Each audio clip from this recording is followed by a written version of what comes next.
Hello, and welcome to the Full Circle Podcast, your source for insights into the science and art of endurance sports training and racing. I'm your host, Coach Laura Henry. Today is Coach Tip Tuesday, and it's also the last day of 2024. The last day of anything, a week, a month, a season, often prompts at least a little bit of reflection over the period of time that preceded it. That being said, the transition from one year to another one tends to prompt reflection more than any other time period transition. This is due to the fresh start effect, which is a term that was coined by researchers at the Wharton School at the University of Pennsylvania, and it describes the mental accounting periods that are generated in humans at the onset of new weeks, months, years, or seasons. Temporal landmarks such as these often cause people to broaden their view on their lives, and thus they inspire them towards aspirational thoughts and behaviors such as exercising, dieting, and pursuing goals. In other words, the sensation of something new, including a new time period, mentally stimulates the desire for us to make big and broad changes to our lives. Despite our enthusiasm to view new time periods so optimistically, New Year's resolutions are notoriously ineffective. Only 9% of the people who set them feel that they are successful at keeping them or reaching them. This is one of the main reasons that I don't think we should set them. I do, however, embrace the reflectiveness that happens at this time of year, as I think that engaging in constructive reflection can lead to some valuable insights that can positively influence some of the choices that we do make in the upcoming year. Not all people set New Year's resolutions, but most endurance athletes do set some sort of goal or goals for themselves. While not the same thing as a New Year's resolution, the two things, endurance sports goals and New Year's resolutions, require similar things if one is going to be successful at reaching them. And thus, endurance athletes would do well to embrace some of these in their own goal setting and planning. As you reflect over the past season and year, you should consider what worked well for you, what could have been improved, what elements or moments challenged you, what moments or elements were the ones that prompted the most growth for you, and what you are most excited about in the coming year and season. Whether your primary sport is running, cycling, triathlon, or open water swimming, the single most important ingredient to a good goal is that it be authentic. Goals that you set because someone else also set them, because you think someone else will be impressed that you set them, or that are rooted in other superficial reasons do not have the substance to last and to prompt the long-standing behaviors and habits that will be required to reach goals. For the maximum probability of success, not to mention a higher probability of long-term enjoyment and satisfaction, athletes need to understand their true, authentic selves and to set goals that are in alignment with that.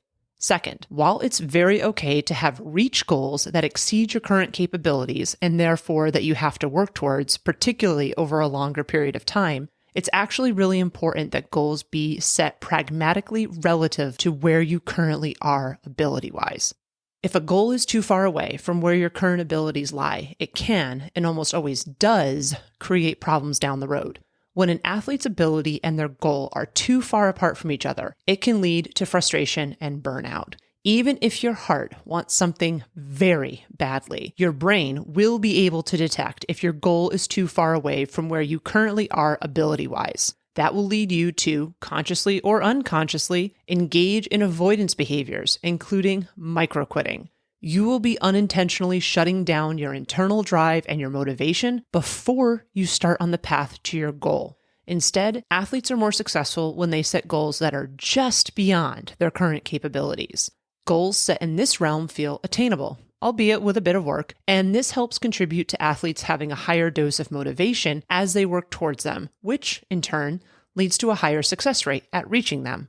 Most athletes who I've worked with over the years will default to setting outcome goals. Outcome goals are goals that are based on the specific outcomes of a race, such as a finishing time or a finishing placement relative to other athletes in the race. Outcome goals are easily quantifiable because they are set around numbers, whether those numbers are the finish line clock, numbers that reflect an athlete's speed or pace, or numbers that indicate an athlete's placement in the race. It is very clear whether or not an athlete has achieved an outcome goal because they either hit the time, place, or placement that they desired, or they don't. This all-or-nothing nature of outcome goals can be, perhaps paradoxically, simultaneously comforting and heartbreaking for athletes. There is comfort because having a number to work towards is tangible. It is something that an athlete can easily gauge their performance relative to. They can use the data recorded from wearables such as Garmin watches and other fitness recording devices to see where they lie relative to where they want or wish to be.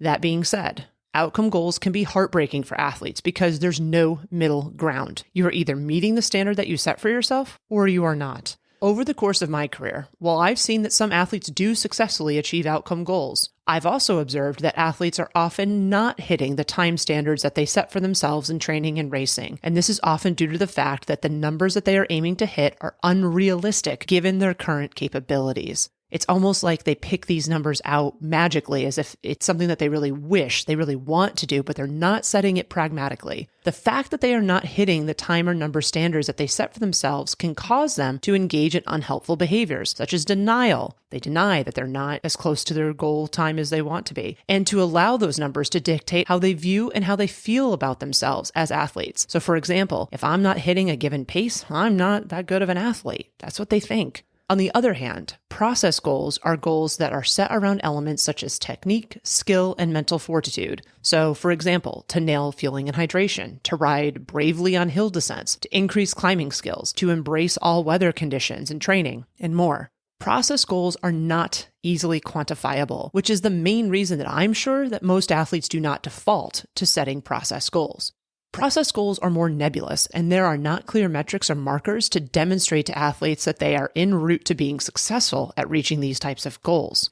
It also, honestly, takes more time and mental effort for athletes to both set process goals and then to engage with their training to determine if they are making progress towards them than it does to look at numbers to gauge their performance against an outcome goal. The extra work required by process goals causes athletes, often unconsciously, to shy away from setting them in the first place. In my experience, the willingness and, quite frankly, the ability to set process goals is a learned behavior. Very specifically, it is a behavior that is learned by athletes after experiencing the frustration, disappointment, burnout, and lack of motivation that often follows setting outcome goals. It is only by experiencing these negative impacts that athletes see merit in valuing the process of what they are actually doing versus just the end result. And it also should be noted that truly, athletes do value the process, they just don't realize that they do. And it takes them using a quantifiable goal like an outcome goal, not meeting it, or having a challenging time meeting it to really see that what they truly value is not the outcome, but the process. According to happiness expert Dr. Jillian Mandich, 40% of our happiness is determined by our everyday thoughts and behavior, and 50% of our happiness is genetically determined. The final 10% of our happiness is determined by our current circumstances, aka things like reaching an outcome goal. The fact that a mere 10% of our happiness is determined by current circumstances explains why the arrival fallacy, which is the belief that reaching a specific goal will bring long-standing and consistent happiness, is so potent. For athletes, they think that finishing a race within a given time, winning a particular race, or beating other athletes will make them feel good and will bring them sustained joy. While it is really alluring to think that we will be happy and feel incredibly fulfilled once we reach a goal that we have set for ourselves, and this line of thinking can cause a strong dose of initial drive to work towards our goals, the reality is that our best chance at long-lasting contentment and happiness comes from directing our focus to what we do behavior and habit-wise in our day-to-day lives, not just to a single outcome way off in the future. It is important to note that the outcome, any outcome, of a race is never actually up to an individual athlete. And yes, this does include you. Therefore, while you may think you have control or you may feel like you have control, you do not actually have control over whether or not you will hit outcome goals, especially if your outcome goals are dependent on the finishing places of other athletes in the race. So something like winning your age group, getting a qualification for a world or national championship, those would be examples of goals that are dependent on the finishing places and the outcomes of other athletes. You are, however, completely in charge of how you execute any process goals that you set for yourself. What's wonderful about this is how effectively you achieve your process goals will absolutely impact your overall performance when race day does come. This means that if you set process goals and commit to working toward achieving them, you will give yourself a higher probability of achieving outcome goals. And this is important because while I am strongly advocating for process goals, I am not completely opposed to athletes setting outcome goals. In fact, I think just the opposite. Outcome goals are goals that matter. When leveraged properly, they can define the path that we take to reach them, aka the process goals that will generate sustainable and longer-lasting habits and contentment. Additionally, it does feel really good when we successfully achieve an outcome goal, and the value of this cannot be understated. The trap that most athletes fall into, and which falls under the umbrella of the arrival fallacy, is that they think that the achievement of the outcome goal itself, and only the achievement itself, will be what provides them with long-term satisfaction. But how we spend our time and energy on a daily basis is what will provide us that lasting satisfaction.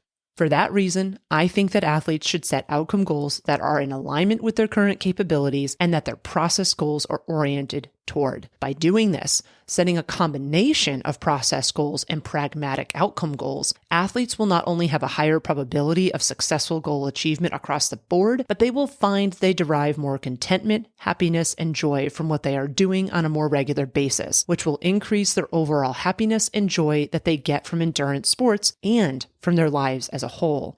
Training effectively represents 99% of what endurance athletes actually do. Therefore, in order to sustain endurance sports training for more than a few weeks or months, athletes would do well to find a mechanism to find at least contentment, if not outright joy, in what they are doing day in and day out. This is especially true because progress in endurance sports or in anything else in life is not linear, no matter how much we might wish or imagine that it is. In order to ride out the inevitable ups and downs that come with running, cycling, triathlon, or swimming training, athletes need to find an authentic, deep-rooted reason to keep being consistent and to keep putting one foot in front of the other, sometimes quite literally, day after day.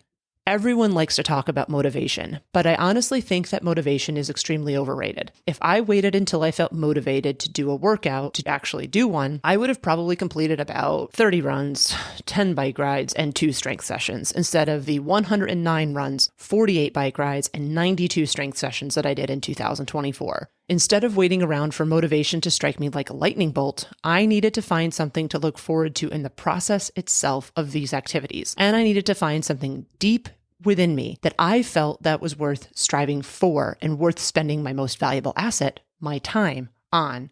I raced twice in 2024, which means that literally 99.9% of what I did endurance sports-wise was tied to my daily behaviors, aka process. My endurance sports journey in 2024 was not rooted in or sustained by an outcome. If I had only been focused on outcomes, almost all of what I did this year might have felt substandard or disappointing, since it accounted for such a small part of what I actually did. Instead, I feel that I had one of my best years since becoming an endurance athlete, and I don't feel this way because of what the time on a finish line clock said or what my Garmin told me. I found joy in the process. And while we are all individuals and no two athletes will ever be exactly alike or have the same emotions around training, I use the example of my own training this year to demonstrate that it is very possible to find the joy in the process that I've been talking about. The first step in setting either process or outcome goals is to take stock of where your current abilities actually lie. Take a look back over your workout log for the last 6 to 8 weeks, and if you don't currently keep one, this would be a good time to start. Ask yourself the following questions. How many workouts have you completed each week? How many unplanned days off from training have you taken each week? What is your average training volume? Be sure to look at the overall average as well as the average for each individual type of workout you complete, such as strength training, running, cycling, etc. What have your average speeds or paces been in your key workouts? How did you feel over the course of the last 6 to 8 weeks, both in individual workouts and overall? Did you consistently include and/or complete supporting elements such as stretching, mobility work, daily nutrition, workout fueling, hydration, etc. in your daily and weekly training? Asking yourself these questions and then answering them honestly will give you a very clear picture of where you currently are ability-wise. Once you have this understanding of where you currently are, you can set outcome goals that are relative to this, if you do have the desire to set outcome goals. More aggressive outcome goals, such as big decreases in overall pace, a faster overall finishing time for a given distance, etc., will require you to plan for longer training timelines, perhaps 2 to 5 years in the future. Outcome goals that are just beyond your current capabilities will not require as long of a timeline and may be able to be set within 4 to 12 months. If you do decide to set outcome goals, you can use those goals to set process goals that will help you achieve them. Even if you don't set outcome goals, you can still set process goals. Here are some helpful questions to ask yourself to help guide process goal setting, though this is by no means an exhaustive list of the questions that could be used as a part of this process. What needs to be true about your current training process and your abilities in order for you to reach your short-term and your long-term goals? If you're training for a goal race, what kind of conditions or terrain are specific to the event that you need to prepare for? Do you consistently do workouts on a regular basis? Are you able to consistently hit the planned parameters? For example, the durations, the paces, etc. of your workouts, and especially for your key workouts. Are you consistently doing your workouts as planned? Or are you modifying things a little too much, perhaps, for what your goal actually is? Is there an area of your sport where you feel that you would benefit from some additional skill work? Is there an aspect of your sport or a type of training for your sport that scares you? Do you maintain an adequate daily hydration status? Do you consistently fuel and hydrate your workouts appropriately? Is daily nutrition a priority for you?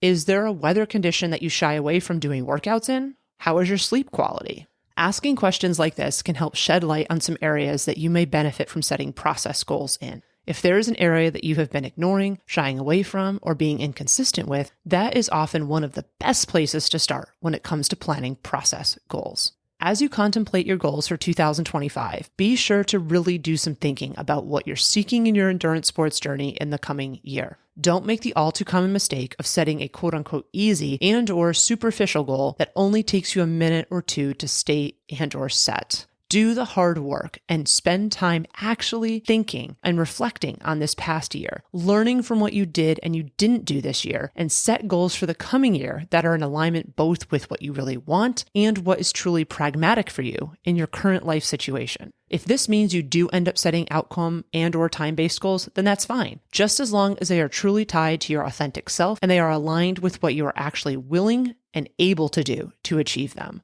Don't fall into the trap of only setting outcome goals. Be sure to also set process goals that are rooted in your current abilities that can help guide your path to those outcome goals. By taking the time to do a thoughtful reflection alongside some thoughtful planning, your 2025 season might just be your best one yet.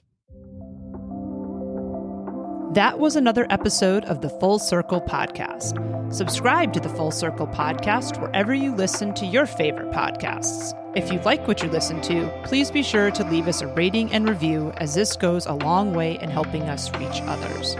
The thoughts and opinions expressed on the Full Circle Podcast are those of the individual. As always, we love to hear from you and we value your feedback.